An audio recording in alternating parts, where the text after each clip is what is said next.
दोस्तों, मैं आज फिर आई हूँ आपके लिए एक और नई मूवी लेकर। आज की मूवी की कहानी है ईवा की। मैं उम्मीद करती हूँ ये आपको ये मूवी ज़रूर पसंद आएगी। मूवी की शुरुआत में हम 13 साल की एक लड़की ईवा को देखते हैं, जो अपने दिन का ज़्यादातर टाइम बीच पर लेट कर ही बिताती है, क्योंकि उसकी लाइफ में कुछ करने के लिए नहीं होता है। एक दिन ईवा देखती है कि बीच पर कुछ लोग झगड़ा कर रहे होते हैं। वहाँ पर वो देखती है कि वहाँ पर एक 18 साल का लड़का होता है, जिस पर ईवा को क्रश था।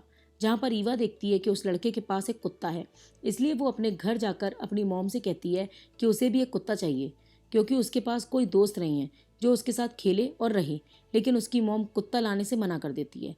अगले दिन ईवा एक डॉक्टर के पास जाती है, क्योंकि उसकी आंखों में कोई दिक्कत होती है, जिसे डॉक्टर चेक करके बताता है कि ईवा की आंखों की रोशनी धीरे धीरे चली जाएगी। पहले उसे रात में दिखना बंद होगा, फिर धीरे धीरे उसे दिन में भी दिखना बंद हो जाएगा, और फिर वो पूरी अंधी हो जाएगी, जिसका कोई इलाज भी नहीं है। अब ईवा ये सुनकर काफ़ी उदास हो जाती है। ईवा को पता था कि अब उसकी आंखों का कुछ भी नहीं होने वाला, इसलिए वो धीरे धीरे अंधेरे में रहने की प्रैक्टिस करने लगती है, और साथ ही वो डिसाइड करती है कि वो अंधे होने से पहले ही अपनी लाइफ को फुल एंजॉय करेगी, और वो वही चीज़ें करेगी जो भी अभी तक करना चाहती है। अब हम देखते हैं कि अगले दिन ईवा बीच पर जाती है और वहाँ बहुत सारे बच्चों के साथ खेलती है। वहीं उसकी मॉम अपने नए बॉयफ्रेंड के साथ बीच पर घूम रही होती हैं, जिसके बाद वो चुपचाप जाकर बीच पर बैठ जाती है। शाम को ईवा उसी लड़के का पीछा करती है। वो लड़का एक दुकान के बाहर अपने कुत्ते को बांधकर सामान लेने चला जाता है, और जब उस लड़के का ध्यान अपने कुत्ते पर नहीं होता तो ईवा चुपके से उस कुत्ते को वहाँ से चुरा लेती है। जिसके बाद ईवा उस कुत्ते को अपने साथ ले जाती है और उसे अपने घर में छुपा देती है। अगले दिन ईवा आंखों पर पट्टी बांधकर चलने की प्रैक्टिस करने लगती है। जिसके बाद जब वो घर आती है तो उसे इस बात के लिए डांट पड़ती है कि वो अपनी छोटी बहन को घर पर अकेले छोड़कर कैसे चली गई थी। एक दिन ऐसे ही वो अपनी आंखों पर पट्टी बांधकर दौड़ रही होती है, तभी उसका कुत्ता उसे बीच पर एक खाली जगह पर ले जाता है, जहाँ ज़्यादा लोग आते जाते नहीं थे। यहाँ पर ईवा अपने सारे कपड़े उतारकर बहुत देर तक बीच पर बिना कपड़ों के नहाती है और खेलती है। फिर जब वो काफ़ी देर बाद अपनी आंखों से पट्टी हटाती है तो वो देखती है कि शाम हो चुकी है। जिसके बाद वो अपने कपड़े लेने के लिए वापस पानी से बाहर आती है। तभी उसे दिखता है कि वहाँ पर वही लड़का बैठकर उसे काफ़ी देर से देख रहा था, और वो उसे बिना कपड़ों के निहार रहा था। जिसके बाद ईवा ये सब देखकर काफ़ी शर्मा जाती है और फिर अपने कपड़े पहनकर वहाँ से भाग जाती है। फिर रात में ईवा को एक बुरा सपना आता है कि उसकी मॉम उसकी छोटी बहन को रोता हुआ छोड़कर अपने बॉयफ्रेंड के साथ इंटीमेट हो रही है। इसके बाद ईवा घबरा कर उठ जाती है। फिर वो दोबारा बीच पर उसी खाली जगह जाती है, जहाँ पर उसे थोड़ा आगे जाकर एक बंकर सा दिखता है, जो उस लड़के का होता है। जब वो उस बंकर में जाती है तो उसे वहाँ पर एक राइफल दिखाई देती है, जिसे देखकर वो वहाँ से घबराकर भाग जाती है। एक दिन ईवा और उसकी मॉम काफ़ी देर तक बाहर घूमने के लिए जाते हैं।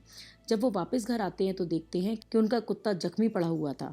उस पर किसी ने हमला कर दिया था, जिसकी वजह से पूरे घर में भी खून खून फैला हुआ था। यह देखकर ईवा और उसकी मॉम घबरा जाती हैं। जिसके बाद उसकी मॉम कुत्ते को पट्टी कर देती है। जिसके बाद ईवा को लगता है कि अगर कुत्ते को कुछ हुआ तो इसका मतलब हो सकता है कि कहीं उस लड़के को भी कुछ हुआ हो।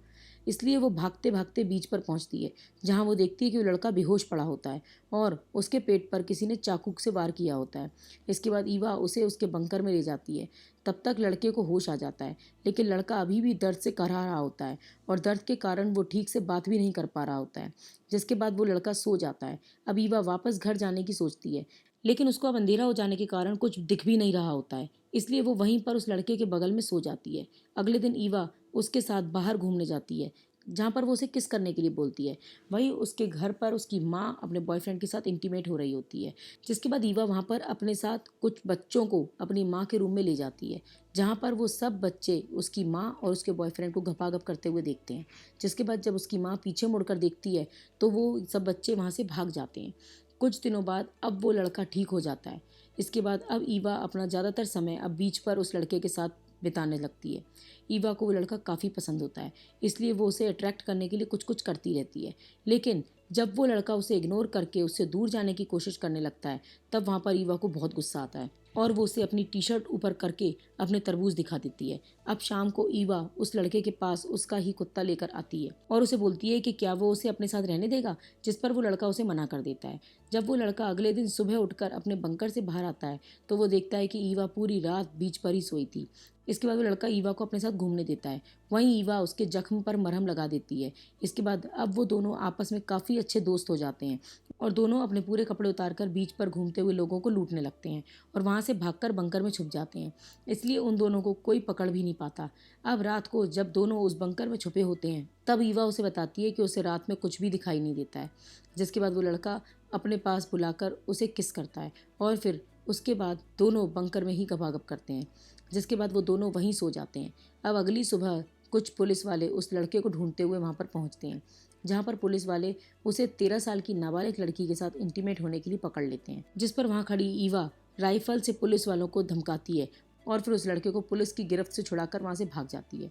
जिसके बाद दोनों वहाँ से भागकर एक बाइक वाले की बाइक चुराते हैं और वहाँ से अपने कुत्ते को लेकर कहीं दूर भाग जाते हैं, जहाँ पर वो एक बंद जगह पर जाकर छुपते हैं, जहाँ पर एक बार होता है, जहाँ पर वो लड़का उसे बताता है कि वो एक ग्रुप के साथ एक शादी के लिए यहाँ आया है।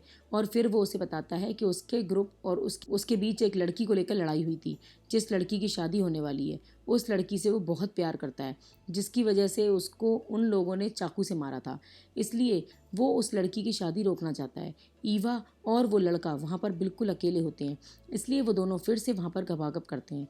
जिसके बाद ईवा एक प्लान बनाती है और उसमें वो लड़के की मदद करने की सोचती है, जिसमें वो उस लड़के को बोलती है कि वो उसके ग्रुप के पास जाकर उसका सामान लेके आएगी। जिस पर लड़का बोलता है कि कुछ दिनों बाद उस लड़की की शादी है, इसलिए उसे वहीं पर घुसकर लड़के का सारा सामान लाना होगा। जिसके बाद ईवा अपने घर पर कॉल करती है और अपनी माँ को बताती है कि वो बिल्कुल ठीक है और वो कुछ दिनों में घर वापस आ जाएगी।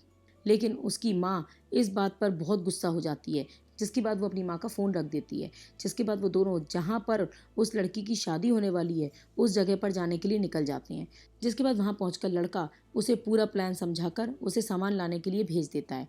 ईवा अब वहाँ जाकर नौकर बनने का नाटक करती है और शादी में शामिल हो जाती है। अब शाम को सब शादी एंजॉय कर रहे होते हैं, इसलिए किसी का उस पर ध्यान नहीं जाता।